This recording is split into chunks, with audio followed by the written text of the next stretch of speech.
When I was 27 years old, I left a very demanding job in management consulting for a job that was even more demanding, teaching. I went to teach 7th graders math in the New York City public schools. And like any teacher, I made quizzes and tests, I gave out homework assignments. When the work came back, I calculated grades. Ketika saya berusia 27 tahun, saya meninggalkan pekerjaan saya yang sangat penuh tuntutan di bidang konsultan manajemen untuk sebuah pekerjaan yang bahkan lebih menuntut, mengajar. Saya mengajar matematika untuk kelas 7 di sekolah negeri kota New York. Dan seperti guru lainnya, saya membuat beberapa kuis dan ujian. Saya memberi tugas pekerjaan rumah, dan ketika tugas-tugas tersebut dikumpulkan, saya memberi nilai. What struck me was that IQ was not the only difference between my best and my worst students. Some of my strongest performers did not have stratospheric IQ scores. Hal yang mengagetkan saya adalah IQ. Bukanlah satu-satunya perbedaan di antara siswa-siswa terbaik dan terburuk saya. Beberapa dari mereka yang mendapatkan nilai terbaik tidak memiliki IQ yang luar biasa tinggi. Beberapa dari anak-anak yang paling cerdas tidak begitu berhasil. Some of my smartest kids weren't doing so well. And that got me thinking. The kinds of things you need to learn in 7th grade.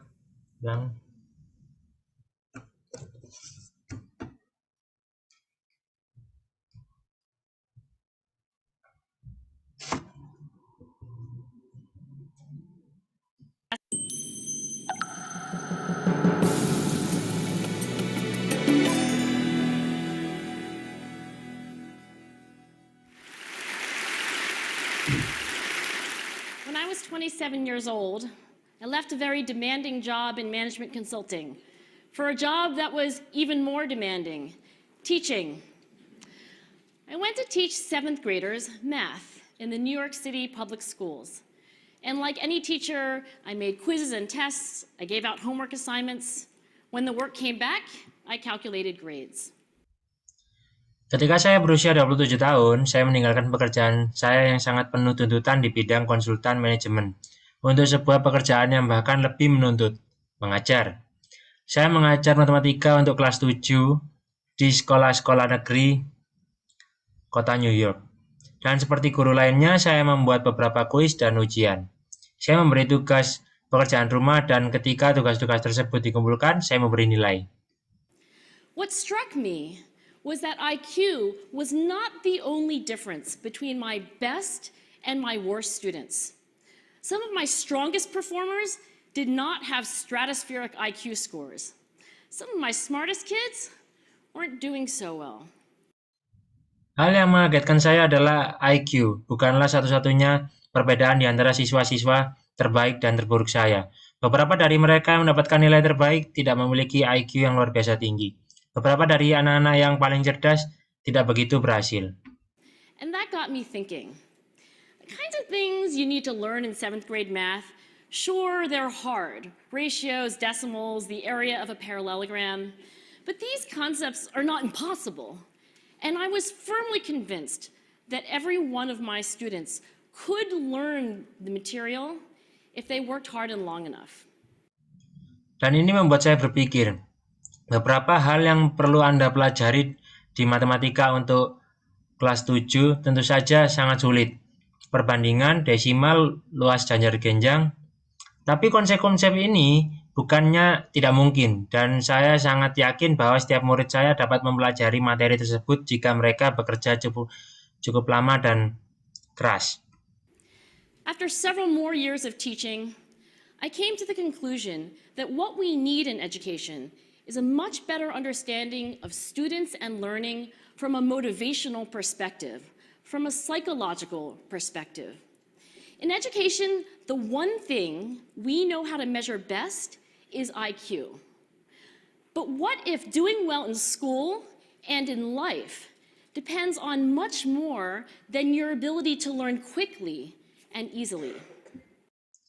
Setelah beberapa tahun mengajar, saya menyimpulkan bahwa yang kita perlukan dalam pendidikan adalah pemahaman yang lebih baik tentang murid dan pembelajaran dari sudut pandang motivasi, Dari sudut pandang psikologis, dalam pendidikan, salah satu alat ukur terbaik yang kita ketahui adalah IQ. Tetapi bagaimana bila keberhasilan di sekolah dan kehidupan tergantung lebih banyak lagi pada hal-hal selain daripada kemampuan Anda untuk belajar dengan cepat dan mudah?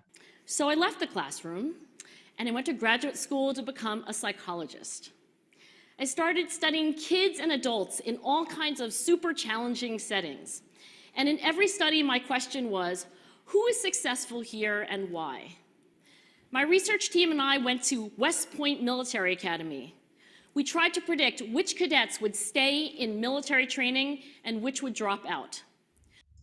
Jadi, saya meninggalkan kelas dan saya pergi ke sekolah pasca sarjana untuk menjadi seorang psikolog. Saya mulai mempelajari anak-anak dan orang dewasa dari semua jenis latar belakang yang sangat menantang. Dan dalam setiap studi, pertanyaan saya adalah, siapa yang berhasil di sini dan mengapa? Saya dan tim penelitian saya pergi ke Akademi Militer West Point. Kami mencoba untuk memprediksi kadet mana yang akan tetap tinggal di pelatihan militer dan siapa yang akan keluar. We went to the National Spelling Bee and tried to predict which children would advance farthest in competition. We studied rookie teachers working in really tough neighborhoods, asking which teachers are still going to be here in teaching by the end of the school year. And of those, who will be the most effective at improving learning outcomes for their students? We partnered with private companies asking which of these salespeople is going to keep their jobs.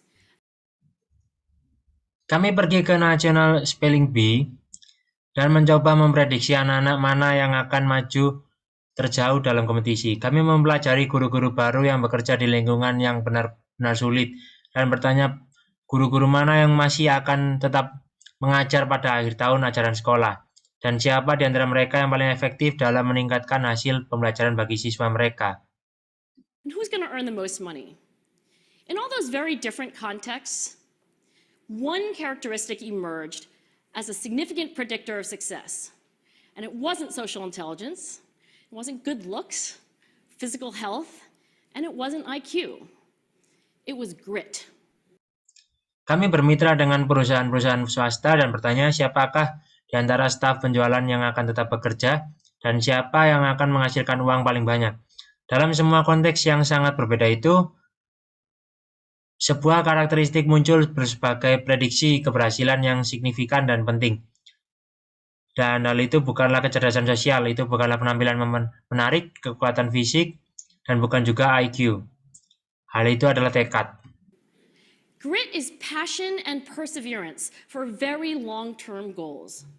Grit is having stamina. Grit is sticking with your future, day in, day out, not just for the week, not just for the month, but for years, and working really hard to make that future a reality. Grit is living life like it's a marathon, not a sprint. Tekad adalah semangat dan ketekunan untuk tujuan-tujuan jangka panjang. Tekad berarti memiliki stamina. Tekad melekat dengan masa depan Anda setiap hari.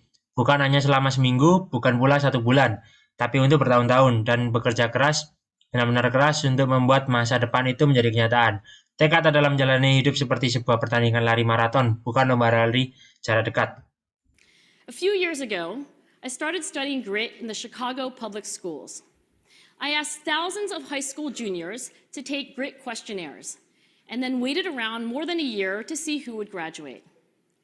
Turns out that grittier kids were significantly more likely to graduate, even when I matched them on every characteristic I could measure, things like family income, standardized achievement test scores, even how safe kids felt when they were at school.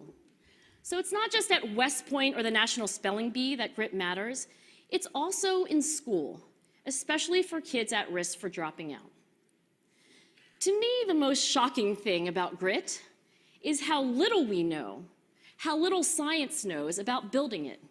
Every day, parents and teachers ask me, how do I build grit in kids? What do I do to teach kids a solid work ethic? How do I keep them motivated for the long run? The honest answer is, I don't know. What I do know is that talent doesn't make you gritty.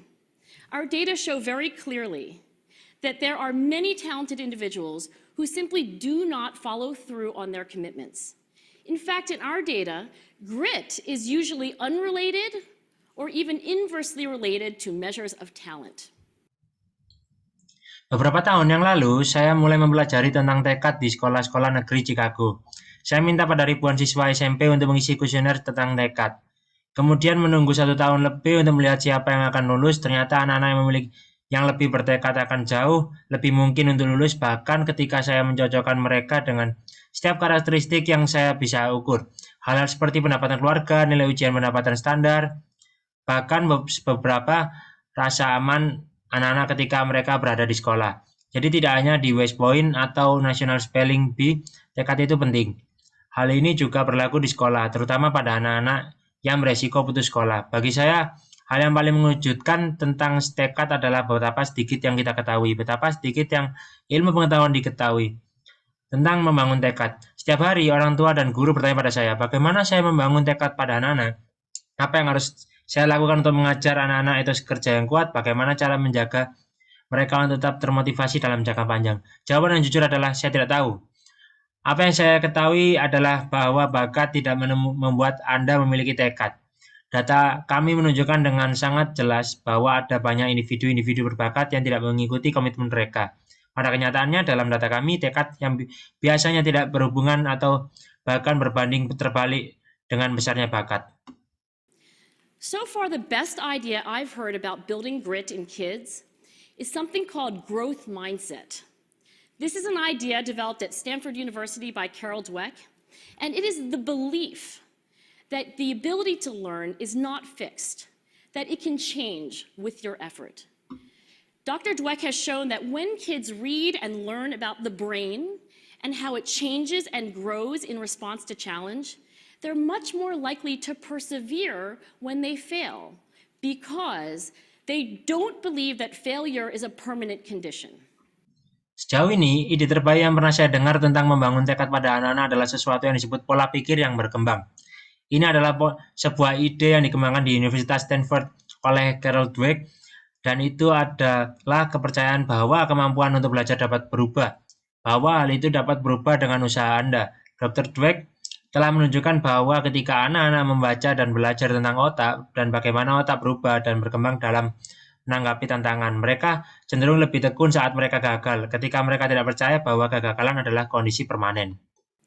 So growth mindset is a great idea for building grit, but we need more. And that's where I'm going to end my remarks, because that's where we are.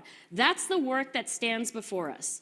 We need to take our best ideas, our strongest intuitions, and we need to test them. We need to measure whether we've been successful, and we have to be willing to fail, to be wrong, to start over again with lessons learned. Jadi pola pikir yang berkembang adalah ide yang bagus untuk membangun tekad. Tapi kita perlu lebih banyak, dan di sini saya akan mengakhiri ucapan saya karena di sanalah tempat kita berada. Itu adalah pekerjaan yang ada di hadapan kita. Kita perlu mengambil ide-ide terbaik kita, intuisi kita yang terkuat, dan kita perlu untuk menguji mereka. Kita perlu untuk mengukur apakah kita telah berhasil, dan kita harus bersedia untuk gagal, untuk menjadi salah, untuk memulai dari awal lagi dengan apa yang sudah kita pelajari. In other words, we need to be gritty about getting our kids grittier. Dengan kata lain, kita perlu bertekad untuk membuat anak-anak kita menjadi lebih bertekad. Thank you. Terima kasih.